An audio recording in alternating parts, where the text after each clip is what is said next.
So on my channel I've made a lot of reactions to American football, absolutely love that. Recently I've been making some reactions to ice hockey as well, really enjoying that too.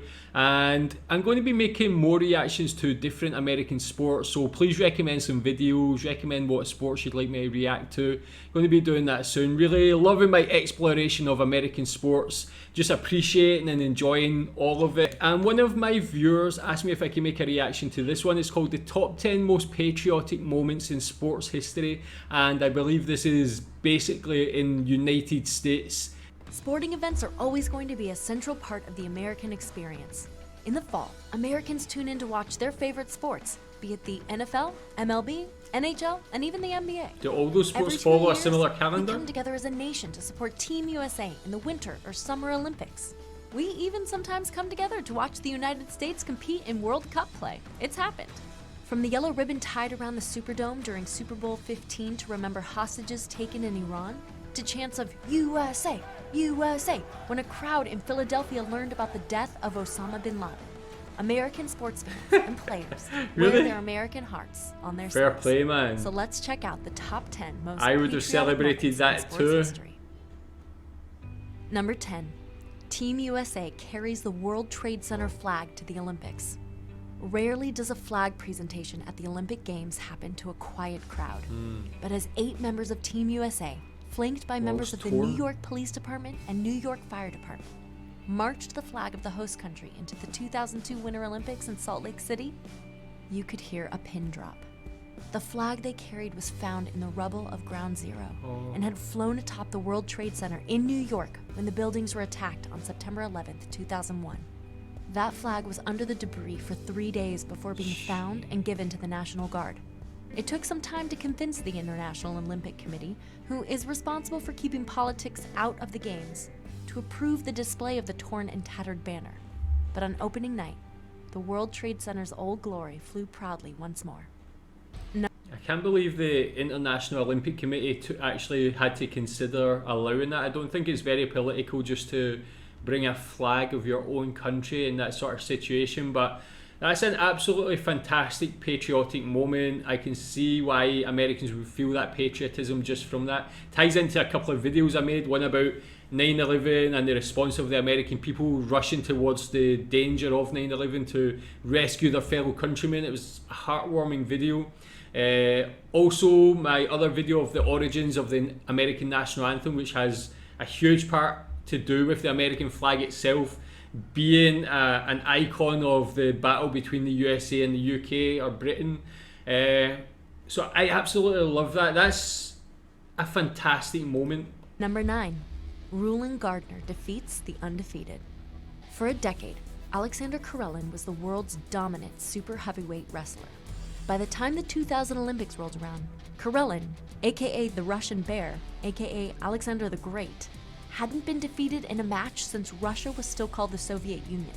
Wow. And even then, Must be that like was 10, his 15 only years. loss, until he faced off with a dairy farmer from Wyoming. A dairy farmer from Wyoming? That is the most American thing I've ever heard, but this is like, I mean, after going through the Cold War, it had to be like USA versus Russia, and then this guy In 6 years, to come Karelin in hadn't even given up a single and win. point to an opponent.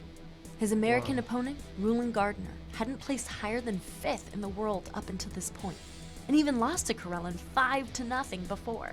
But Karelin lost his grip and a point to Gardner in the second period. Great moment. Number 8. Mary Lou Retton wins a gymnastic first.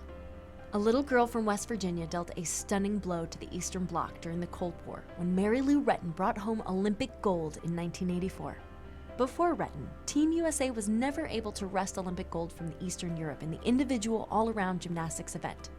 She came into the event trailing Romania's Ekaterina Szabo, and she even had undergone a knee operation just 5 weeks before competing. In Retton's own words, she believes her performance showed that American-born and trained athletes can do anything, no matter what the odds are. Yeah, in America, these days, or in the last like 10 years or so, have been, to my knowledge, have been very good in gymnastics. I know there's a lot of very talented gymnasts from the USA. Tell me if it's changed a lot since these days. And was she the catalyst for that change, do you think? 1999 Women's World Cup final. The America have 1999 always been Women's good at World women's Cup football. came down to a shootout tiebreaker against the Chinese. With the score tied 0-0 in extra time, the US team would end up winning based on penalties. It wasn't so much the gameplay that mattered, it was the draw, with 90,000 spectators.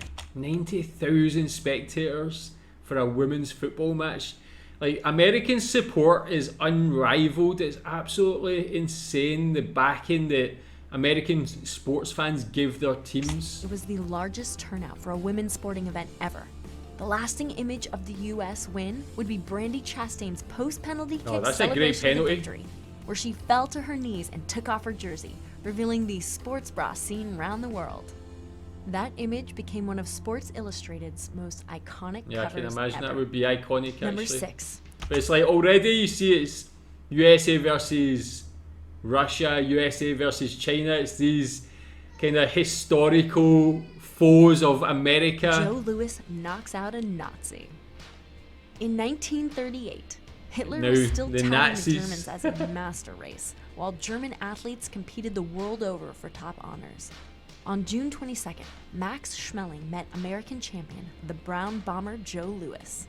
The first time the two met in 1936, Schmeling took advantage of a moment when Louis dropped his left hand after a jab, allowing Schmeling to give Louis his first loss in the 12th round of that fight.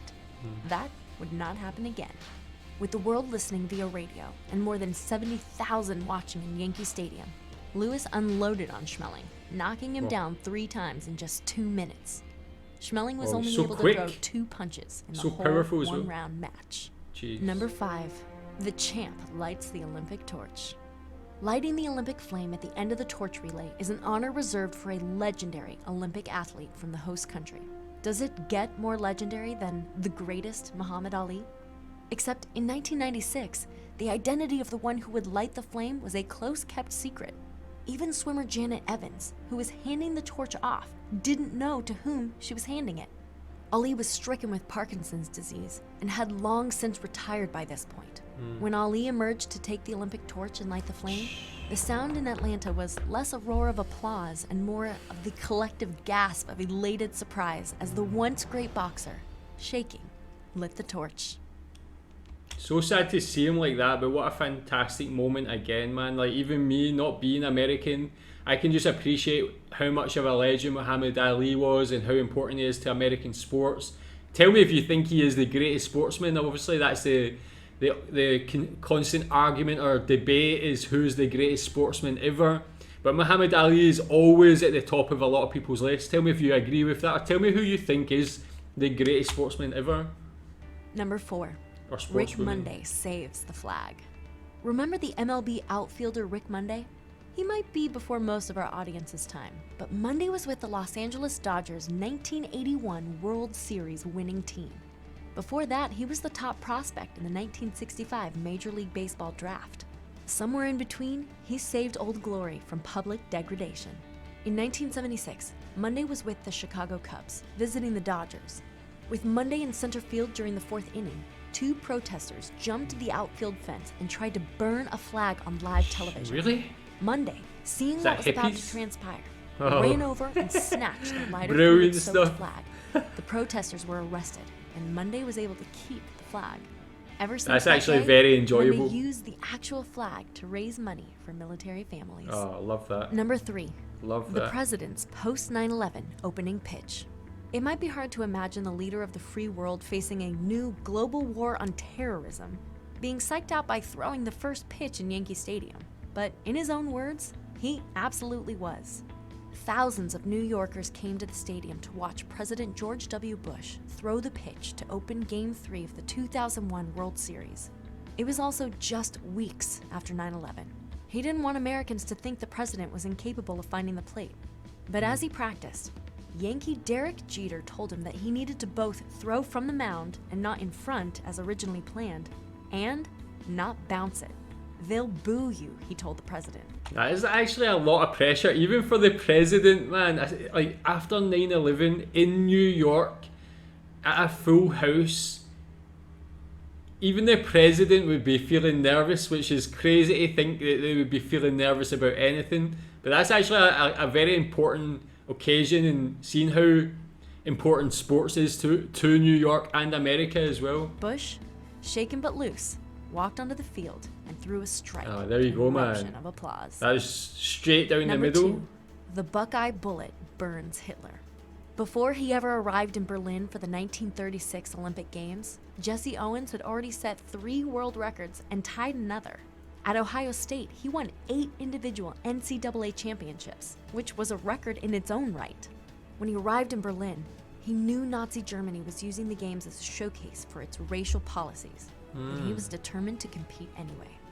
Owens went on to win 4 gold medals in 1936, an unrivaled achievement until some 50 years later when Carl Lewis did the same in 1984.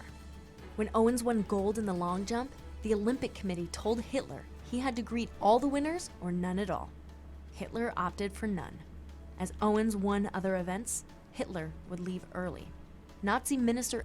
That, I don't even know what to think. It's just so petty, but I guess it's their doctrine and their absolute mentality when it comes to what they thought, man. But how sad. Albert Speer would later write that Hitler was, quote, highly annoyed by the series of triumphs by the marvelous colored American runner, Jesse Owens, end quote. Number 1. But yeah, what a performance from him, man, especially in that environment. Like, can you imagine being in that environment, in that world at that time? It's unimaginable for people in our lifetime probably, but the bravery of him to go there and not only just be there, but to actually perform like that and win so much. Can't really explain how amazing that is. 1. The miracle on ice. Would you bet money on a bunch of college amateurs taking on the world's greatest hockey team in a competition for Olympic gold? Not many would, and not many did, as it turns out. That was the situation Team USA faced in the 1980 Winter Olympics. It was a tough time for the United States. With hostages in Iran, an energy crisis, and runaway inflation, it looked like the American dream was coming to an end. But no words echoed through the ages like Al Michaels' "Do you believe in miracles?" as Team USA topped the Soviet Union 4-3 in one of the biggest upsets in sports history. Can you imagine that as well? Like, against the best team in the world, and it's a team of college amateurs. What are they all doing now? That must be such a momentous occasion in every one of their lives. How did they manage it? I'd love to see highlights of that, see the celebration, see what actually happened. I mean, I've been watching these ice hockey videos recently and really enjoying this sport. It's also another very exciting American sport, or North American sport. I guess it's played everywhere, but to see a moment like that must have been so memorable and just like unbelievable for those players, but the country itself. Tell me what you think about all of them. What's your favourite from all of them? Is there any that are not on that list, that any sporting moments that made you patriotic or feel patriotic? Tell me in the comments. Thanks.